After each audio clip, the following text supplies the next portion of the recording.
முத்துவும் மீனாவும் மீனாவோட அம்மா வீட்டுக்கு போயிட்டு திரும்பி வந்துகிட்டு இருக்காங்க. வர வழியில முத்துவுக்கு வந்து ஒரு கால் வருது. எடுத்து பார்த்தா அந்த வெப்சைட் கிரியேட் பண்ற இவங்க தான் வந்து கூப்பிட்டுருக்காங்க. வெப்சைட்டை கிரியேட் பண்ணி எல்லாம் முடிச்சாச்சு சார், நீங்க வந்து பாத்துட்டீங்கன்னா ஓகே பண்ணிடலாம் அப்படின்னு சொல்லி சொல்றாங்க. சரின்னு சொல்லி முத்துவும் மீனாவும் அங்க போறாங்க. வெப்சைட் கிரியேட் பண்ணிருக்கிற டிசைன்ஸ் எல்லாம் பார்த்து முடிச்சுட்டு எல்லாம் பக்காவா இருக்கு. நீங்க கொடுத்த மாடல் எல்லாத்தையுமே வந்து நீங்க இதுல எல்லாம் அப்லோட் பண்ணி எல்லாமே பக்காவா டிசைன் பண்ணிருக்கோம். இனி புதுசா நீங்க ஒவ்வொரு ஆர்டர் பண்ணும்போதும் அதையெல்லாம் போட்டோ எடுத்து வச்சுட்டு அதையெல்லாம் நீங்க அப்பப்ப இதுல அப்லோட் பண்ணிக்கலாம் அப்படின்னு சொல்லி அவங்க சொல்றாங்க. சரின்னு சொல்லிட்டு அந்த டீடைல்ஸ் எல்லாம் வாங்கிட்டு ரெண்டு பேரும் திரும்ப கார்ல வந்துகிட்டு இருக்காங்க. அப்ப வந்து பேசிட்டே வராங்க. நீ வந்து பெரிய தொழிலதிபர் ஆயிட்ட மீனா அப்படின்னு சொல்லிட்டு முத்து வந்து சொல்றாரு. என்னங்க நீங்க பேசாம இருங்க அப்படின்னு சொல்லி சொல்றாங்க. இல்ல மீனா, நம்ம வீட்டுல ஓடுகாலிக்கு போட்டியா நீயும் பெரிய தொழிலதிபரா வளரணும் அப்படின்னு சொல்லிட்டு முத்து சொல்றாரு. ஏங்க உங்க அண்ணனையே போட்டியா சொல்லிக்கிட்டு இருக்கீங்களா? எனக்கு தெரியும் நீங்க அப்படி எல்லாம் சொல்ல மாட்டீங்க, சும்மா ஜோக்குக்கு தானே சொல்லிக்கிட்டு இருக்கீங்க அப்படி எல்லாம் அப்படின்னு சொல்லிட்டு சொல்றாங்க. நான் ஜோக்குக்கு தான் மீனா சொன்னேன், ஆனா வந்து நீ பெரிய தொழிலதிபரா வளரணும், வாழ்த்துக்கள் மீனா அப்படின்னு சொல்லி சொல்றாரு. என்ன இருந்தாலும் உனக்கு ரொம்ப அதிர்ஷ்டம் இருக்கு மீனா அப்படின்னு சொல்லிட்டு சொல்றாரு. நான் எல்லாம் ஒன்றும் அதிர்ஷ்டசாலியில இல்லைங்க, ஏதோ செய்யற வேலையை நான் செஞ்சுட்டு இருக்கேன். எப்படி நீங்க என்ன அதிர்ஷ்டசாலின்னு சொல்றீங்க அப்படின்னு சொல்லிட்டு மீனா கேட்கறாங்க. அதுக்கு முத்து உடனே நீ என்ன கல்யாணம் பண்ணிருக்கீல, அப்ப அதிர்ஷ்டசாலி தானே அப்படின்னு சொல்லி சொல்றாரு. ஓஹோ, உங்களை கல்யாணம் பண்ணதுக்கு அப்புறம் கூட நான் அதிர்ஷ்டசாலின்னு நீங்க எப்படி நினைக்கிறீங்க அப்படின்னு சொல்லிட்டு மீனா வேற நக்கல் அடிக்கிறாங்க. உடனே முத்து வந்து ஓ அப்ப அப்படி என்னை சொல்றியா அப்படின்னு சொல்லிட்டு செல்லமா மீனா வந்து அடிக்கிறாரு. அப்புறம் சரின்னு சிரிச்சுட்டு ரெண்டு பேர் பேசிட்டு வந்துட்டு இருக்காங்க. அப்ப முத்து வந்து ஒரு இடத்துல காரை நிறுத்துறாரு. காரை நிறுத்திட்டு ஒரு சின்ன பேக் மாதிரி எடுத்து கையில கொடுக்குறாரு மீனா கையில. அதை வாங்கி பார்த்துட்டு என்னங்க இது அப்படின்னு சொல்லி மீனா கேட்கறாங்க. பிரிச்சு பாரு அப்படின்னு சொன்னா அதுல விசிட்டிங் கார்டு பாக்ஸ் இருக்கு. விசிட்டிங் கார்டு அதை எடுத்து பார்த்துட்டு மீனா வந்து அப்படியே கண் கலங்கிடுறாங்க. இப்ப கொஞ்ச நேரத்துக்கு முன்னாடி நீங்க சொன்னீங்கல்ல, நிஜமாவே நான் அதிர்ஷ்டசாலி தான், எத்தனை வீட்டில் வந்து பொம்பளைங்க வந்து இந்த மாதிரி பிஸ்னஸ் பண்ணுறேன் அப்படின்னு சொல்லி எல்லாம் சொல்லும்போது அவங்க வேலைக்கு வந்து அவங்க வீட்டுக்காரங்க வந்து அத்தனை தூரம் எல்லாம் ஹெல்ப் பண்ண போகிறாங்க. எனக்கு வந்து நீங்கள் பக்கபலமாக இருந்து எல்லா விதத்துலையும் உதவி செய்கிறீங்க, நான் நிஜமாவே அதிர்ஷ்டசாலி தான் அப்படின்னு சொல்லிட்டு மீனா சொல்கிறாங்க. மீனா இதெல்லாம் ஒன்றுமே இல்லை, நீ வந்து இந்த சின்ன ஆர்டர் மட்டும் கிடைச்சதுன்னு நினச்சி கவலைப்படாத, நீ கண்டிப்பாக உனக்கு பெரிய பெரிய ஆர்டர்லாம் கிடைக்கும், நீ பெரிய ஆளாக தான் போகிற அப்படின்னு சொல்லி சொல்கிறாரு.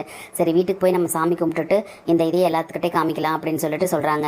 சரின்னு சொல்லி நேராக வீட்டுக்கு போனதுக்கப்புறம் மீனா வந்து அந்த விசிட்டிங் கார்டை கொண்டு போய் சாமி ரூமில் வச்சு சாமி கும்பிட்டு வெளியே எடுத்துட்டு வரும்போது அண்ணாமலை வராரு. அண்ணாமலை கிட்ட வந்து காமிக்கிறாங்க. அண்ணாமலை பார்த்துட்டு ரொம்ப நல்லா இருக்குதுமா, உன்னோட செய்கிற பிஸ்னஸ்க்கு வந்து இது வந்து உனக்கு ஒரு உதவியாக இருக்கும், ஏன்னா இது கொடுத்தாதான் வந்து 4 பேர் பார்த்து 4 பேர் சொல்லுவாங்க அப்படின்னு சொல்லி சொல்கிறாரு. அந்த நேரத்தில் ரவியும் ஸ்ருதி ரூம்குள்ளேருந்து வராங்க. ஸ்ருதி கிட்டையும் ரவி கிட்டையும் கொடுக்குறாங்க. மீனா என்னது அப்படின்னு சொல்லி கேட்குறாங்க. நீங்கள் வெப்சைட் தானே நம்ம கிரியேட் பண்ணுறதுக்கு இது பண்ணியிருந்தோம், நீங்கள் என்ன விசிட்டிங் கார்டெல்லாம் அடிச்சிட்டிங்களா அப்படின்னு சொல்லிட்டு கேட்கும்போது இவர் தாங்க அடிச்சு கொண்டு வந்திருக்காரு அப்படின்னு சொல்லிட்டு மீனா சொல்கிறாங்க. பரவாயில்லையே முத்து, நல்ல ஐடியா பண்ணியிருக்கீங்க அப்படின்னு சொல்லிட்டு ஸ்ருதி வந்து அப்ரிஷியேட் பண்ணுறாங்க.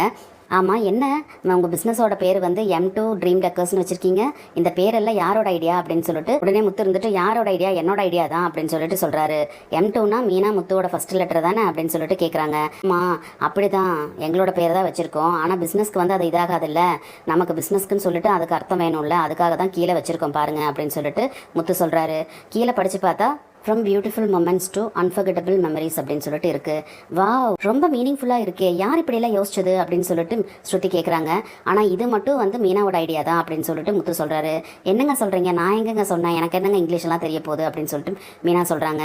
மீனா, நல்லவங்களோட இதே வந்து அவங்க ஏதாவது சொன்னாலோ செஞ்சாலோ அது அப்போவே மறந்துடுவாங்க, உனக்கு ஞாபகம் இருக்கா, இந்த மாதிரி பிஸ்னஸ் பண்ணணும்னு சொல்லிட்டு அந்த குட்டி குட்டி இதெல்லாம் நீ அலங்காரமெல்லாம் செஞ்சு வச்சு என்கிட்ட காமிச்சு பேசிகிட்டு இருந்தேல, அப்போ நீ ஒரு வார்த்தை சொன்ன, அழகான தருணங்களை எல்லாம் வந்து மறக்க முடியாத நினைவுகளாக மாற்றுற அளவுக்கு நம்ம அலங்காரங்க வந்து சிறப்பாக செய்யணுங்க அப்படின்னு சொல்லி நீ சொன்னையில்ல, இதை வந்து விசிட்டிங் கார்டில் போட சொல்லி நான் வந்து அந்த டிசைன் பண்ணுறவங்க கிட்ட சொன்னேன், தமிழில் போட்டால் அது வந்து போடுற மாதிரி வரமாட்டேங்குது, அது மட்டும் இல்லாமல் அது இங்கிலீஷில் மாற்றி போட்டால் காட்சியாக இருக்குன்னு சொல்லி சொன்னாங்க அப்படின்னு சொல்லி முத்து சொல்கிறாரு. முத்து அது காட்சி இல்லை கேட்சியாக இருக்குன்னு சொல்லியிருப்பாங்க அப்படின்னு சொல்லிட்டு ஸ்ருதி சொல்கிறாங்க. பழகூரில் கரெக்ட், நீ சொன்னால் கரெக்டாக இருக்கும், அப்படி தான் சொன்னாங்க அப்படின்னு சொல்லி முத்து சொல்கிறாரு. ரொம்ப நல்லா இருக்குது, விசிட்டிங் கார்டும் பார்க்க ரொம்ப அழகாக இருக்குது, அந்த மீனாவோட ஃபோட்டோ எல்லாமே சூப்பராக இருக்குது, கல்யாண பந்தல் கியூட் கப்பிள் ஹார்ட்டுக்குள்ள இருக்கிற மாதிரி எல்லாமே சூப்பரா டிசைன் பண்ணிருக்கீங்க, ரொம்ப நல்லா இருக்கு அப்படின்னு சொல்லி சொல்றாங்க. இது எல்லாமே மீனாக்கு பிடிச்ச மாதிரி தான், மீனா ஒவ்வொன்றும் செஞ்சிருக்கால, அதை பார்த்து தான் ஒவ்வொன்றில் இருக்கிறதெல்லாம் பார்த்து தான் இந்த மாதிரி வேணும்னு சொல்லி நான் இந்த கார்டு பண்ண சொன்னேன் அப்படின்னு சொல்லிட்டு முத்து சொல்றாரு.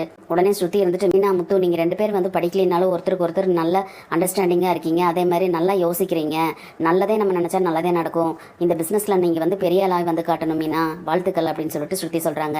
ரொம்ப நன்றி ஸ்ருதி அப்படின்னு சொல்லிட்டு மீனா சொல்றாங்க. அந்த நேரத்தில் விஜயா வந்து ரூம்குள்ள இருந்து வராங்க. வெளியே போயிருந்த மனோஜ் ரோஹினியும் வராங்க. விஜய் வந்து என்ன பண்ணிக்கிட்டு இருக்கீங்க அப்படின்னு சொல்லி கேட்கவும் உடனே ஸ்ருதி வந்து நடிக்க ஆரம்பிச்சிடுறாங்க. அவங்க ஏதோ பிசினஸ் பண்றாங்கல்ல ஆண்டி, அதுக்கு ஏதோ விசிட்டிங் கார்டு அடிச்சுட்டு வந்திருக்காங்களாமா அப்படின்னு சொல்லிட்டு சொல்றாங்க. விசிட்டிங் கார்டா, மனோஜ் தானே பிசினஸ் பண்றான், அவனுக்கு தானே விசிட்டிங் கார்டெல்லாம் தேவை, இங்க வேற யாருக்கு என்ன விசிட்டிங் கார்டு அப்படின்னு சொல்லி கேட்கும்போது இவங்களுக்கு தான் ஆண்டி, இவங்க ஏதோ டெக்கரேஷன் அலங்காரம் எல்லாம் பண்ண போறாங்களா அதுக்கு தான் அப்படின்னு சொல்லும்போது ஓ பூக்கட்டி தொங்க விடுறதுக்கெல்லாம் வந்து விசிட்டிங் கார்டா அப்படின்னு சொல்லிட்டு நக்கலா பேசுறாங்க விஜயா. உடனே முத்து இருந்துட்டு இந்த வேலையெல்லாம் வந்து பெரிய லெவலில் பண்ணிக்கிட்டு இருக்காங்க, மீனா வந்து இப்பதான் ஆரம்பிச்சிருக்கா, கண்டிப்பா மீனா இந்த தொழில வந்து பெரிய பெரிய தொழிலதிபராக வந்து காமிப்பா அப்படின்னு சொல்லிட்டு சொல்கிறாரு. அப்படின்னு சொல்லிட்டு விஜயா வந்து மூஞ்சி திருப்பிக்கிறாங்க. உடனே அண்ணாமலை வந்து நல்லதை ஒன்று தொடங்கும் போது நீ ஆசீர்வாதம் பண்ணு, நல்ல வார்த்தை சொல்லு, அதை பண்ண முடியலையே நீ பேசாமல் இரு விஜயா, எதுக்கு இந்த மாதிரி ஆரம்பத்திலேயே வந்து ஒரு மாதிரி முகம் சொல்லிக்கிற மாதிரி நடந்துக்கிற அப்படின்னு சொல்லி கேட்குறாரு. உடனே ரோஹிணி இருந்துட்டு குடுங்க மீனா பார்க்கலாம் அப்படின்னு சொல்லிட்டு வாங்கி பார்க்குறாங்க. என்ன மீனா M2 ட்ரீம் டெக்கர்ஸ்னு வச்சிருக்கீங்க, M2னா உங்கள் 2 பேர்த்தோட பேரோட ஃபர்ஸ்ட் எழுத்து தானே அப்படின்னு சொல்லி கேட்குறாங்க. ஆமாங்க ரோஹிணி அப்படின்னு சொல்லிட்டு மீனா சொல்கிறாங்க. உடனே முத்து இருந்துட்டு பார்லரம்மா அது மட்டும் அர்த்தம் கிடையாது, கீழே இருக்கிறதையும் படிச்சு பாருங்க அப்படின்னு சொல்லி சொல்கிறாரு. அதை பார்த்தோன்னா ரோஹிணி வந்து கீழே இருக்கிறத படிச்சு பார்க்குறாங்க. படிச்சு பார்த்தோன்னா அவங்களுக்கு ஒரு மாதிரி ஷாக் ஆயிடுது. இவங்கெல்லாம் இப்படி யோசிக்கிறாங்க அப்படின்னு சொல்லிட்டு யோசிக்கிறாங்க. அதை பார்த்த முத்து இருந்துட்டு உடனே என்ன பார்லரம்மா இவங்களே படிக்காதவங்க, இவங்களே இப்படி யோசிச்சாங்கன்னு சொல்லி நினைக்கிறீங்களா அப்படின்னு சொல்லி கேட்குறாரு. என்ன இவன் நம்ம மனசில் நினைச்சது அப்படியே சொல்லிட்டான் அப்படின்னு சொல்லிட்டு ரோஹிணி வந்து அப்படியே ஷாக் ஆகி பார்க்குறாங்க. அந்த விசிட்டிங் கார்டை கையில் வாங்கி அதோட டிசைனு அதில் இருக்கிற எழுதி இருக்கிறதெல்லாம் படிச்சு பார்த்த உடனே மனோஜும் பயங்கர ஷாக் ஆயிடுறாரு. இவங்க 2 பேரும் அப்படி அதிர்ச்சியாக நிற்கிறதே வந்து முத்து, மீனா, ரவி, ஸ்ருதி 4 பேரும் பார்த்துட்டு அப்படியே சிரிச்சிட்டு இருக்காங்க. மீனா வந்து இந்த தொழிலில் வந்து ஓஹோன்னு வரதான் போகிறாங்க. அதுக்கு முத்து வந்து பக்கபலமாக இருக்க தான் போகிறாரு. அதே மாதிரி முத்துவும் வந்து அவரோட தொழிலில் பெரிய ஆளாக தான் போகிறாரு. இவங்க 2 பேரும் வளர வளர ரோஹிணியும் மனோஜும் வந்து அவங்களோட இடத்துல இருந்து தாழ்ந்துட்டே தான் வர போகிறாங்க. இனி என்னெல்லாம் நடக்க போகுதுன்னு சொல்லி நம்ம பொறுத்திருந்து பார்க்கலாம் ஃப்ரெண்ட்ஸ். நம்ம வீடியோ பிடிச்சிருந்தா லைக் பண்ணி சப்ஸ்கிரைப் பண்ணுங்கள். தேங்க்யூ.